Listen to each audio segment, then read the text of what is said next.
Tata jjajja wange yasomesa nti omulimu omukulu ewaka kwaniriza bagenyi si kwoza bintu. Twanirize mwami wansi okuva Masaka yonna ndowooza Masaka Kampala. Bwe bagambye tojja nasanyuse. Nsanyusa okulaba. Ofuuse ensonga mu kibuga. Si bwe kiri naye bano babigeza.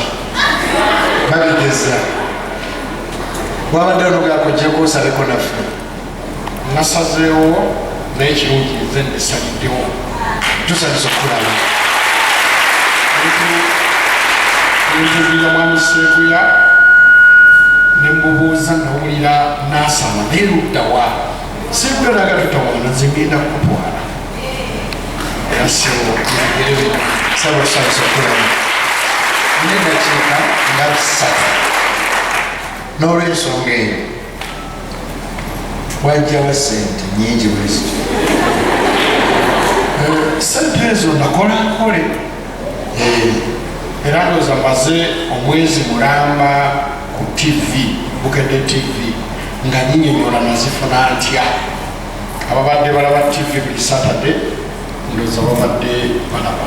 Tewaba muntu yenna tewasamira Katonda.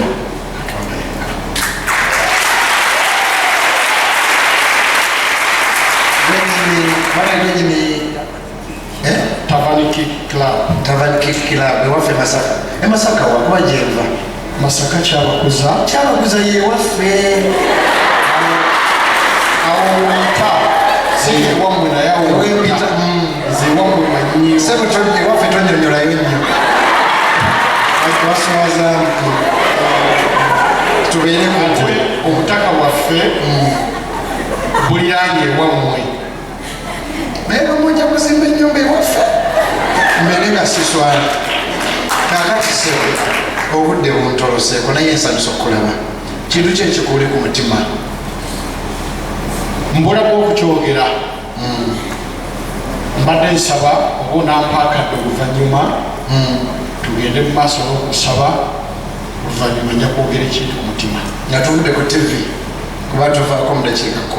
Bwe tunaava ku TV nja kubuulira.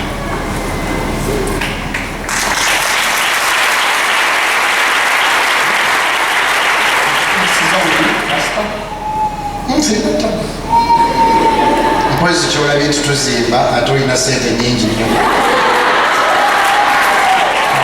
Era nsaba mbeere omu oba onteeke ku kakiiko akazimba.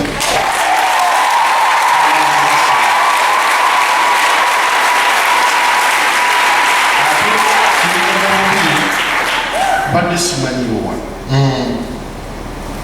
nenzija mu nsawo nga nnamu biliyoni nenga akanjikuleetere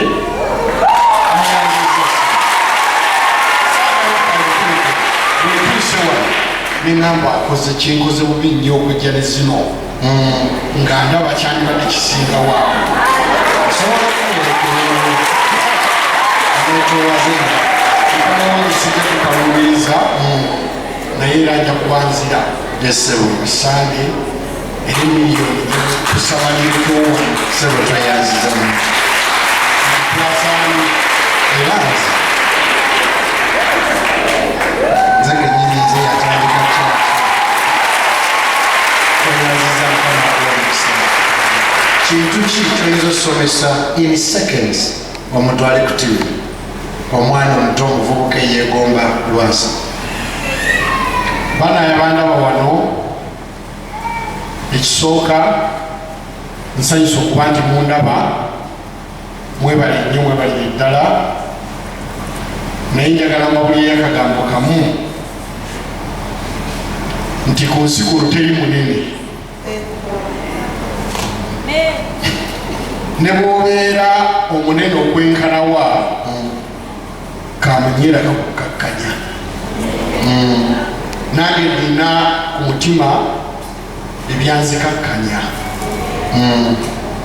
nemba nga ndaba ndi mwana muto asookera ddala era nsaba Mukama Katonda ono anyambe anzivunusa obuzibu bwe nnina bwonna.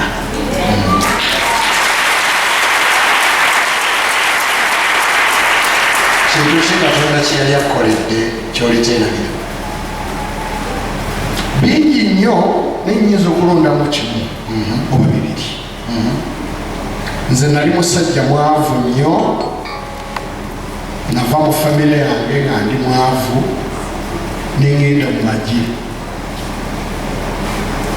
Bwe navaayo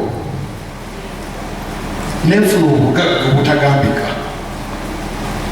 nengaggawala nnyo nenewuunya nnyo.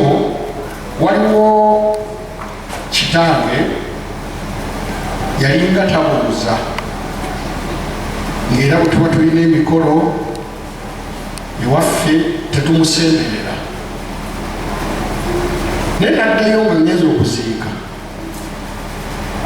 nga mulaba talina na mmotoka yatambuliramu. Neŋŋamba ddala yenze lwasa, nenneewuunya nga ndaba ndi w'amaanyi nnyo, sente nina nnyingi nnyo, buli kimu kisobola, wabula oli yali tabuuza talina.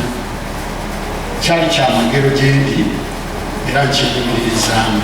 Katonda okujjaayo okunzija ewabye ennyo ate n'anteeka abato.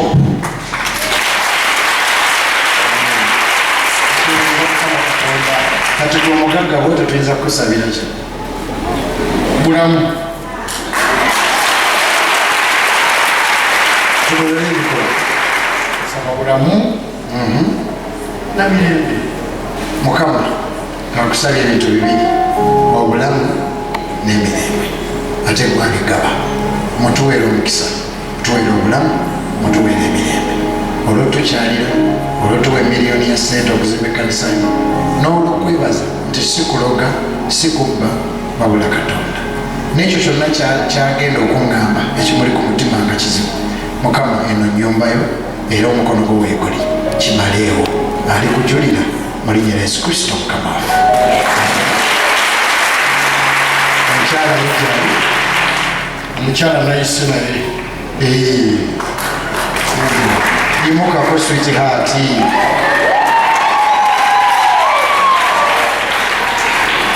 Nga mulungi nnyo. Mukama yagaba. Njafuna owange nga tamumanyi. Kikasoboka. Hai. Tusanyusa okukulaba naye anaatubuuzaako. Ababuuzeeko bw'abayagala. Kazindalo gwakalina. Abasajja abagagga babajjawa. Nnyina basisita bange bafumbira obabange. Kusaba Katonda gwange. Nze twakunda enju. Bakuzaala. Bulemeezi Muweero. Muba David Lutalo. Lutalo teyamulaba. Kintu ki kyewebaliza Katonda? Mwebaza. Mwebaza. Simanyi na bwentandikira. Mwebaza kuba kisinga. Era nze omukazi omunaku. Nze omwebaza. Omunaku otegeeza ki? Omukazi omunaku ataliko maama, taliko taata. Ataasoma. Tina kindi kyenafuna muto. Tugambe nti laavu ya maama oba laavu ya taata oba ngiyite yasinga oba yakujja. Saabifuna ebyo. Naye nti nebaza Katonda yanjagala era yanguziza okutuuka wano. Nyinza okwogera pasita nti nekirala essanyu lyenina nzize nsaba nze ndi mwana wa Katonda kuva buto, naye bwonajja wano e Kampala nga ze mbeera ngamba sirisabira mu kyaki za wano e Kampala nga ndaba byawukana ku kyaki z'omukyalo. Naye bwe najja nga manya kyaki za wano neŋŋamba kyaki gye nnyinza okusabiramu Pasita Tom ne Pasita Bugembe. naye nga ngamba bandigendako ddi kyakiho nga ndaba kale tekiribaawo era nga sikisuubira kati nga nkulaba no ku tv nga ndaba wabeerayo baserebu bokka neŋamba eyo sisaanirayo layika sirituukayo naye nga nzize nsabira bapasita gyensoose nga sisita wange yantwalangayo kati neŋamba buliwo obwo kati Katonda alutuusiza tuliwo tukyebaliza Katonda era ntwabala nnyo yegwe pasita gwensobola okuwuliriza obulamu bwange bwonna nebulamu ekinzimba nebulamu ekimuya nemmanya nti ndiwoba tolina bazadde osobola obeerawo n'okula ate n'ofuuka maama kati nebaza ne Katonda okumpa omwami ono mwami Lwasa omukyalo oyo omukwate bulungi mulekwa kati kyo tekikyalina makulu pasita omanyi lwaki ku ngeri gye nakula nefuuka maama kati nkitwala nti ndi maama sikyali mulekwa n'ekirala nti nina Katonda wange ye mmange yekitange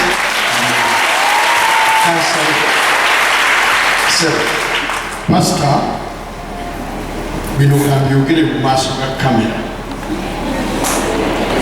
kasooka ensibula abali ku NBS mwanike emikono buli ali ku NBS mu linnya lya Yesu Kristo Munazaresi nsaba Katonda oyo ajja abaavukula obungu akuwe perfect timing nga Yusufu bwe yagenda otwala emmere n'akomawo nga hero. May the Lord God connect you and become a hero in your family. If you believe you shall be a blessing in your family, lift up your hands. I pray that God will make you a hero and answer.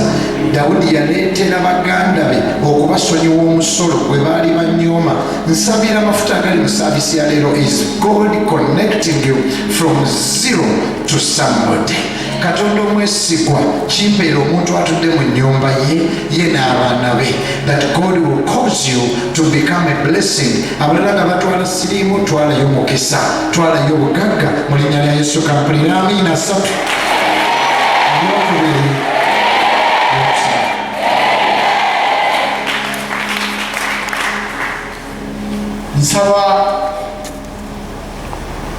mbasaba bannaffe abali wano mwenna ndabira ddala nga ntuukiridde okuba omulokole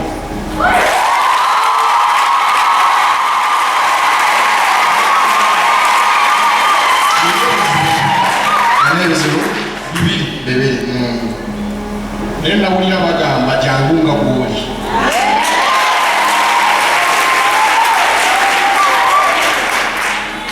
ekisooka kyenagambye nakigamba nga tubabiri bino ebibiri kambyogere nga abantu bano bonna bawulira omukyala asigale batu ajja gutule wetuulire ebiddako tojja biso nsaba obuvunaanyizibwa obwampeebwa mu ddiini y'ekikatoliki bansonyiwa badisapootinga naye ngenda kuvaayo. Ekyokubiri nga kintiisizza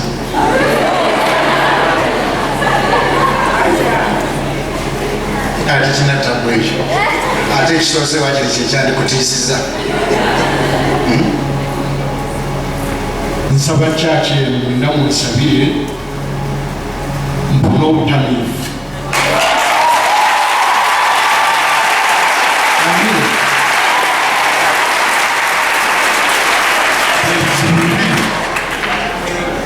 ebyandibadde binnemesa okutuukirira mu kyaki eno era nsaba munsabire mbigonjoole. Ekisoose nja kimala mu ngeri yonna enaabaawo obuvunanyizibwa obwombuzeeyo actually osobola n'okulokoka n'obusigaza nosigala nga obayamba si kusamira bakuba kusamira si kutundayo mwenge sikyo so kyonna ekyo tujja kwogera I'll help you because you can still help the church osobola okutuukiriza obuvunanyizibwabwo mu Catholic Church amyetutuno omyetuno bwakuwa obuvunanyizibwa ki tewetaaga kudukanyuka osobola okulokoka n'osigala nga n'obuvunanyizibwa obutuukiriza kati nze ndi mulokole naye waffeeyo Church of Uganda nze azimba nze omukubazimba okitegedde ndi mulokole naye nzimba church waffe mukyalo egundi Church of Uganda so actually bwolokoka balina nakwagala nnyo kulokoka dde omusajja n'alokoka ate n'amaliriza ekereziya kuba ekereziya kitegeeza ekkuŋŋaaniro ly'abatuukirivu kinsanyudde nnyo so byombi bisigaza tobuzaawo butuukiriza wasissawo si mwenge ekyokubiri Katonda kuwonya mwenge engeri no gyayogeramu ati mwenge banaye tewali kirema Katonda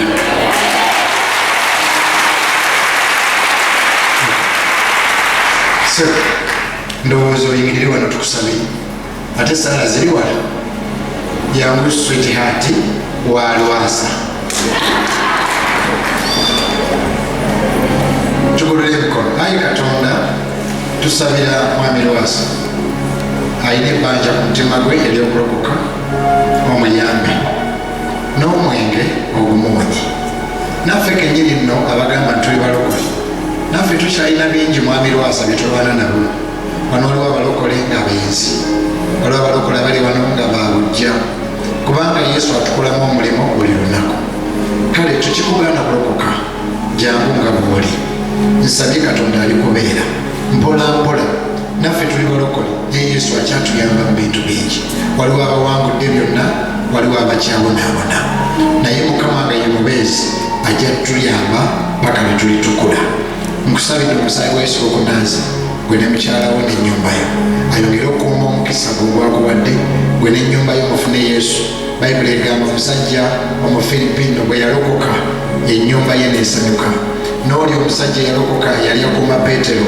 ne bamubatiza ennyumba ye n'esanyuka nsabye Yesu Kristo ayingire mu nnyumba yammwe ate essanyu lijje mu nju yammwe tukusabidde kubanga omusajja omugagga tayinza kujja ku kkanisa nga teyerowooleza nga waliwo amukasa Katonda yakuwadde ennyonta eyo n'okubeera seguya era oyo yakutandisemu omulimu gye tutaabadde yali kubeera mpola mpola oligenda owangula byonna mu linnya lya Yesu Kristo Mukama waffe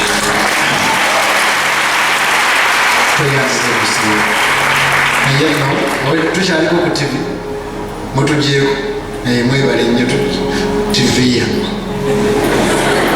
mwami Lwasa mumukubireko mu ngalo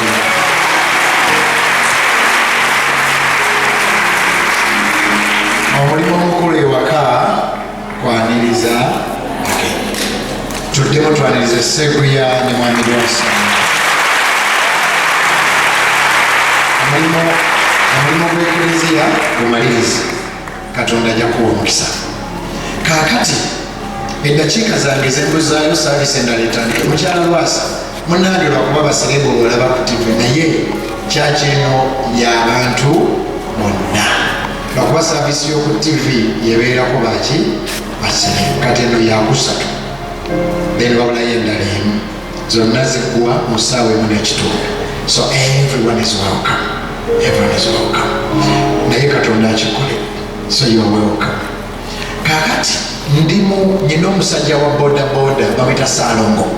There's a boda boda man that I know that is called Salongo. Salongo Fred wali wano tumita Salongo boda wali. We call him Salongo boda but it is Fred. Salongo boda mi ye mutunga mugonvu nnyo. He is very obedient. Emabega kawe myaka ng'ebiri emabega nga buli kaseera yabeera nvuga. Recently, like 2 years back, he was giving me a ride almost every time. Naye omwaka guno oguwedde. But this last year, buli bwe nakubira Saalongo boda Every time I called Salongo Boda, nga ŋŋamba ndi gindi bantu ne gindi omwezi gumu emyezi ebiri emyezi esatu emyezi etaano. I was very unlucky with this guy.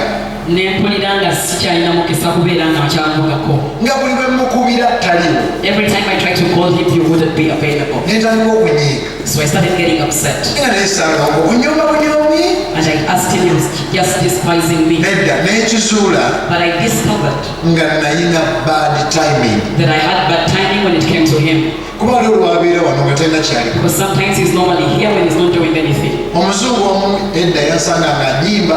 A white person a long time ago found me singing. nambuuza kolere ki. Asked me what he could do for me. ne mugamba njagala mmotoka. I told him I needed a car.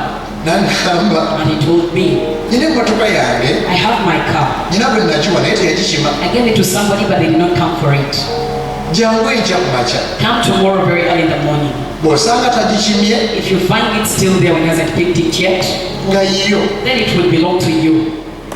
bannange omuntu omwavu nasula seebase. I did sleep that entire night. ku makya nga ntuuse. Very early in the morning, I was there. muzungu era okuseguku yesu akwagala. A white man from Segubu Yeswamala. naga mwana wange. He's saying, oh, my son. musajja yagikimye eggulu. The man came for the car yesterday. mpulira ennaku. I felt so bad. ebintu ebyo byambeerangako nnyo. Those things kept on continually happening to me. nga bimbeerako nnyo. They continually happened to me. paka bwe nabikkulirwa ekyamu. Until our secret was revealed to me. nti nga bw'osabira obukuumi obugagga essente obulamu osabiranga n'ekintu kye bayita perfect timing. That as you pray for wealth for life, then you can also pray for perfect timing. bwe nakisabira When I prayed for it, mukama n'andaga Dawudi. the Lord revealed to me David. n'agamba bugembe And he told me, Bugembe, Dawudi yali tagenze kutta Goliath. David hadn't gone to kill Goliath. yali atutte emmere. He had taken food. naye Goliath Yali tagenze kutta Goliath. no. His father had given him food Taata we yali amuwadde emmere. and it was his day Era bwe lwali olunaku lwe that he killed Goliath. lwe yattiramu Goliath. He had not gone to kill Goliath. Yali tagenze kusimbula kuva waka kutugenda kutta Goliath. So in a few minutes Kati mu ddakiika entono I'm going to come back and explain that. ngenda kudda nkinnyonnyole. But I declare over you Naye nkulangirirako that God will put you in the right place at the right time. Katonda akussa mu kiseera ekituufu mu kifo ekituufu. The anointing in church today Amafuta agali mu kkanisa olwaleero is literally good timing. ga kiseera kituufu. Good kwegamba okubeera mu kifo ekituufu kwegamba accident ebeerawo nga wakayitawo oba nga tonatuukawo kwegamba waliwo abantu abamu nga babeera so lucky atuukira twalina anko wafeyo mu kyalo nga buli we tuba tujjula ye atuuka. Every time we're about to submit to uncle, si ako neighbor ng'oli atayiminga ne bwe mulya mangu atuuka ne bwe mulya leeti atuuka. literally waliwo abantu abamu nga bwe toyina timing obeera mu kifo ekikyamu osanga sente ziweddewo osanga naye ngenda basabira olwaliro buli afuluma obeere nga gweolina kintu kyebaita perfect timing. Not being opportunistic si kubeera ng'okozesa balala, but being on time. naye ng'otuukira mu kiseera kituufu. nga bwe tusabira obukuumi ne tusaba amagezi ne tusaba obugagga ne tusaba omukisa ne perfect timing nakyo tulina okisabiranga.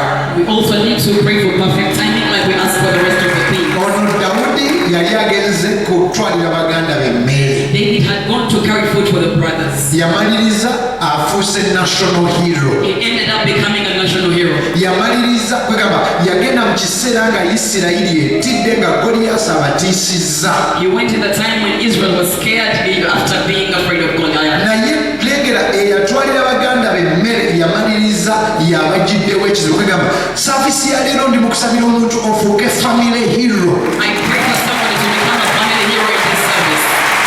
yamaliriza tali just family hero yamaliriza bayibuli egamba atta Goliath bamuwa awasa muwala wa kabaka atta Goliath basonyiwa famire ye omusolo, atta Goliyasi bamuwa obugagga.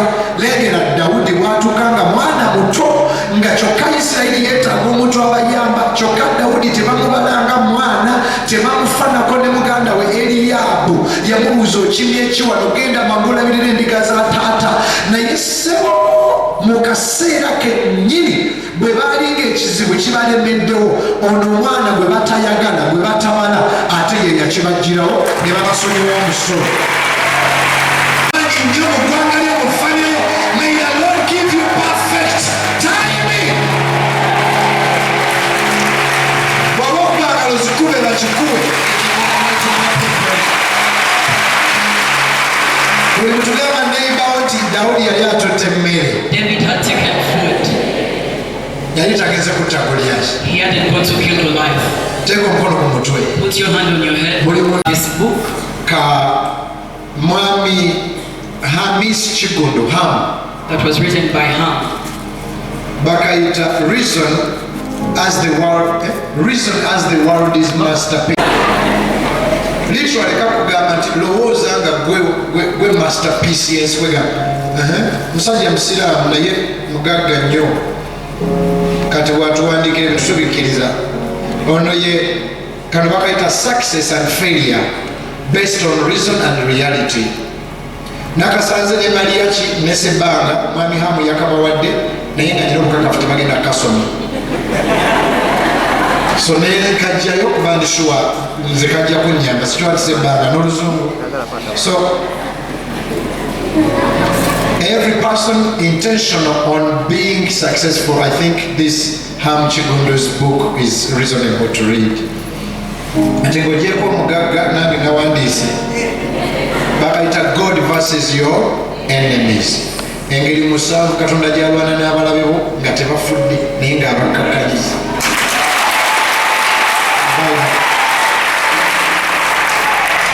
Then kuno kuliko music wange ne CDs.